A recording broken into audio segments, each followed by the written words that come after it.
Hi friends, Bondada family రుచులకి స్వాగతం సుస్వాగతం. Today recipe వచ్చేసి ఆలు మసాలా కర్రీ అండి. దీనికోసం మనం ముందుగా బంగాళదుంపలు అయితే ఉడికించుకోవాలండి. తొక్కలు తీయకుండా ఉడికించుకోవాలి. తర్వాత తొక్కలు తీసుకుందాము. ముందుగా మనం ధనియాలు, జీలకర్ర, నువ్వుపప్పు, జీడిపప్పు ఇవన్నీ కూడా మనం వేగించుకోవాలండి. ముందుగా ఏమీ నూనె వేయకుండా వేగించుకోవాలండి. వేసేసిన తర్వాత వేగనివ్వాలండి వీటిల్ని.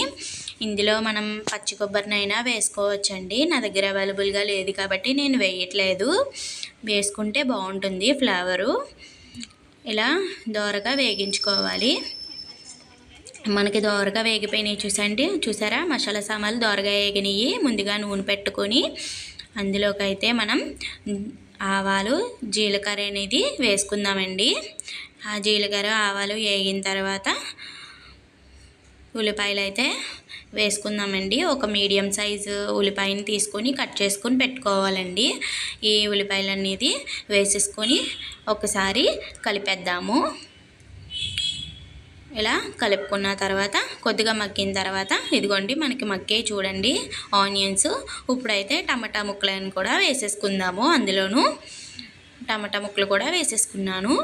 ఈ టమాటా ముక్కలు కూడా కొద్దిగా మగ్గిన తర్వాత ఇలా కలుపుకొని మగ్గిన తర్వాత ఇందులోకి అయితే మనం అల్లం వెల్లుల్లి పేస్టు అలాగే పచ్చిమిర్చి వేసేసుకుందామండి. ఫ్రెష్గా దంచుకున్నానండి అల్లం వెల్లుల్లి పేస్టు. ఏదైనా అప్పటికప్పుడు దంచుకోవడం వల్ల ఫ్లేవర్ బాగుంటుందండి. ఇలా ముందుగా మనం రోస్ట్ చేసుకున్న మసాలా సామాన్లు ఉన్నాయి కదండి, అవి అయితే పేస్ట్ చేసుకుని ఉంచుకున్నాం కదా, ఆ పేస్ట్ని అయితే ఈ కూరలో వేసేసుకొని బాగా కలపండి.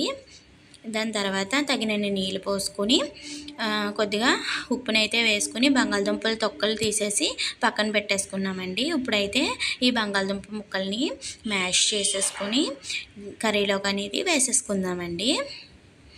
కొన్ని మ్యాష్ చేసుకోండి, కొన్ని ఏమో అలా డైరెక్ట్గా వేసేయండి. అప్పుడే బాగుంటుంది కర్రీ అనేది. ఇలా ఆలు కుర్మా కానీ ఆలు మసాలా కర్రీ కానీ ఇలా పెద్ద ముక్కలు అంటే చాలా బాగుంటుందండి టేస్ట్. ఇదిగోండి కర్రీ అయితే ఈ విధంగా ఉంటుంది, చాలా బాగుంటుంది.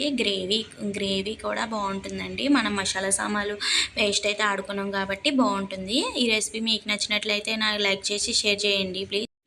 అలాగే ఇది చపాతీలోకి, రోటీస్లోకి కూడా కాంబినేషన్గా చాలా బాగుంటుందండి ఈ కర్రీ అనేది. బాయ్.